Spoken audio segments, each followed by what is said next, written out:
జై శ్రీరామ్. నమస్కారం అండి. 2025 ఇదే నవంబర్ 11వ తేదీ నుంచి గురువు కర్కాటక రాశిలో వక్రించి సంచారాన్ని ప్రారంభం చేస్తున్నారు.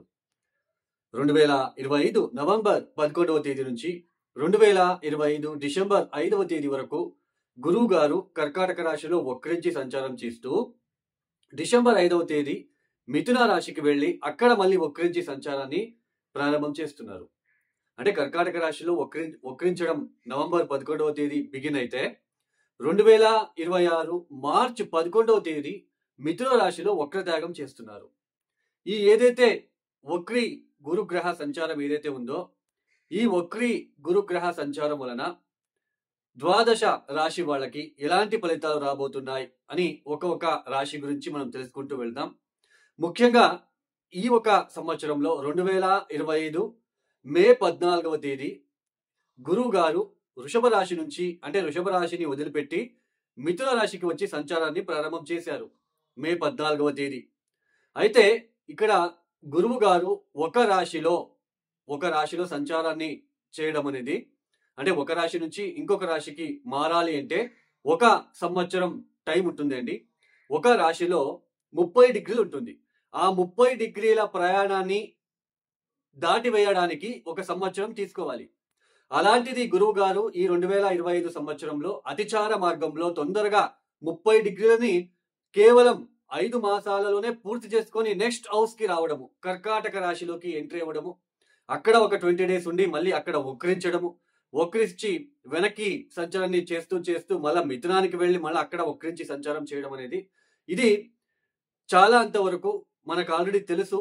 గోల్డ్ మీద మనము ఇంపాక్ట్ ఎలా చూస్తున్నామో, గోల్డ్ మీద బంగారం ధర ఎంత పెరిగిందో మనం ఆల్రెడీ చూస్తున్నాం. ఈ అతిచార సంచారం అనేది 2033 వరకు ఇలానే కొనసాగుతూ వెళ్తూ ఉంటుంది.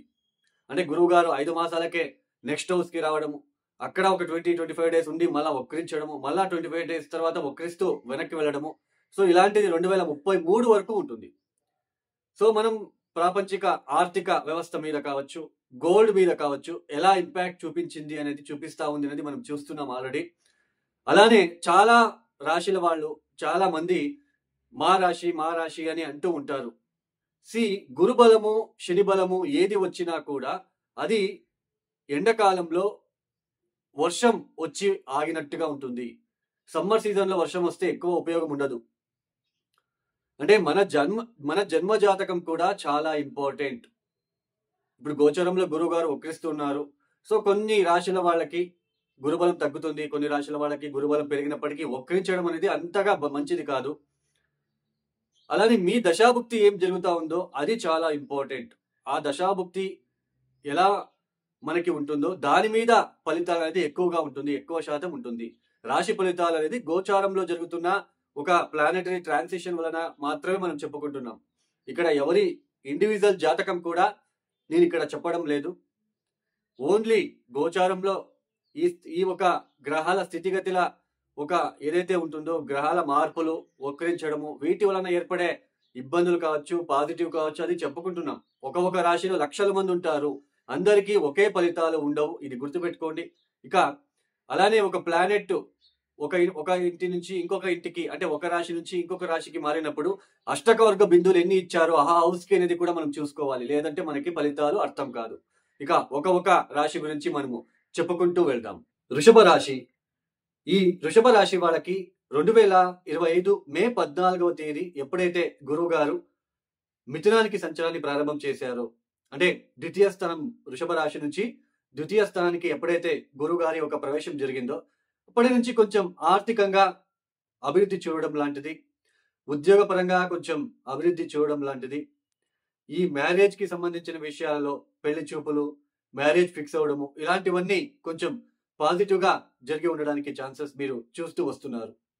అంటే కొంచెం పాజిటివ్ ఎన్వైరన్మెంట్ అటు కుటుంబ పరంగా, అటు ఆర్థిక పరంగా, తర్వాత సామాజిక పరంగా కూడా, ఉద్యోగ పరంగా కూడా మీకు కొంచెం పాజిటివ్ గా మీకు జరిగి ఉండే ఆస్కారాలు మీరు చూస్తూ వస్తున్నారు. కొంచెం పాజిటివ్ గా ఉంటుంది, ఏదో తెలియని ప్రశాంతంగా ఉండడము, ఇలాంటివన్నీ మీరు చూస్తూ వస్తున్నప్పటికే యాక్చువల్లీ గురువు సంవత్సరం పాటు ఉండాలి అక్కడే. ఈ ఒక సంవత్సరంలో ఆయన అతిచార మార్గంలో తొందరగా అక్టోబర్ 18వ తేదీ తృతీయానికి వచ్చి సంచారాన్ని ప్రారంభం చేశారు.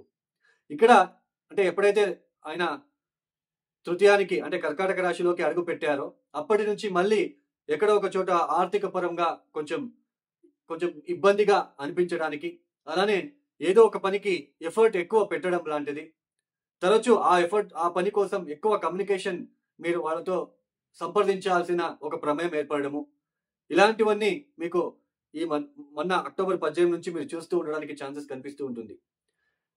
ఆయన అక్టోబర్ 18వ తేదీ ఇక్కడ వచ్చారు తృతీయానికి. ఇప్పుడు నవంబర్ 11వ తేదీ ఆయన మళ్ళీ వక్రిస్తున్నారు. ఈ ఎక్కువ ప్రయాణాలు చేయడము, ఎక్కువ సార్లు ఒక విషయానికి ఎక్కువ సార్లు మీరు మాట్లాడాలి. ఒకసారి మాట్లాడితే అర్థం కాదు. ఎగైన్ అండ్ ఎగైన్ కమ్యూనికేషన్ చేయాలి. అది బిజినెస్ పరంగా కావచ్చు, లేదా ఏదైనా జాబ్ విషయంలో కావచ్చు, పెళ్లికి సంబంధించిన విషయంలో, దాంపత్య సుఖానికి సంబంధించిన విషయంలో ఎక్కువ మీరు కమ్యూనికేట్ చేయాలి. వాళ్ళకి అర్థం చేపించాలి. అలాంటి సిచ్యుయేషన్ రాబోతుంది. ఎక్కువ సార్లు ప్రయాణం చేయడము, లాంగ్ డిస్టెన్స్ జర్నీస్ కావచ్చు, షార్ట్ డిస్టెన్స్ జర్నీస్ కావచ్చు, ఎక్కువ సార్లు ప్రయాణాలు చేయాలి. అంటే ఒక పనికి ఎక్కువ ఎఫర్ట్ పెట్టవలసిన ప్రమేయం ఇప్పుడు ఏర్పడబోతుంది. డిసెంబర్ 5వ తేదీ నుంచి మళ్ళీ ఆయన ద్వితీయానికి వెళ్లి 2026 మార్చి 11వ తేదీ వరకు మళ్ళీ అక్కడ వక్రిస్తున్నారు ద్వితీయ స్థానంలో.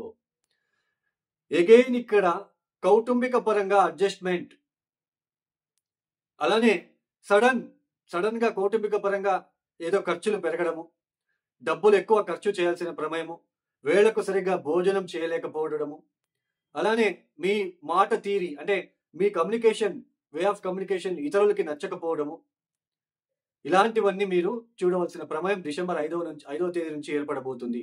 కౌటుంబిక రీత్యా కావచ్చు, కౌటుంబిక విషయాల్లో కుటుంబానికి సంబంధించిన వ్యక్తుల ఆరోగ్య విషయానికో ఖర్చు పెట్టడము, sudden changes in family and financial life అనేది ఈ ఒక వక్రించిన గురువు ఏదైతే ద్వితీయ స్థానంలోకి అడుగు పెడుతున్నారో డిసెంబర్ 5వ తేదీ నుంచి ఇలాంటి సిచ్యుయేషన్ చూస్తున్నారు. ఇక్కడ ఈ ఒక ఏదైతే వక్రించిన గురువు ద్వితీయ స్థానంలో సంచారం చేస్తున్నారో అప్పుడు ఈ షూరిటీ సంతకాలు, మాట ఇవ్వడము, సో ఇవన్నీ మీరు ఎక్కువ చేయకుండా మీ పని మీరు చేసుకుంటూ ఉంటే మంచిది. లేదంటే కొంచెం ఇబ్బంది పడే సూచనలు ఉంటాయి. అలానే మ్యారేజ్ కి సంబంధించిన విషయాల పోస్ట్ పోన్లు జరగడము, ఇలాంటివి కూడా కనిపించే ఆస్కారాలు ఉంటాయి.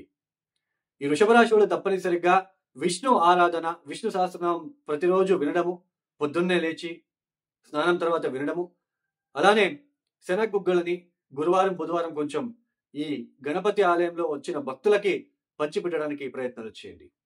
ఎవరైతే ఈ వీడియోని చూస్తున్నారో లైక్ చేయండి, షేర్ చేయండి, సబ్స్క్రైబ్ చేసుకోండి. సర్వే జనం సుఖినో భవంతు. ధన్యవాదములు. జై శ్రీరామ్.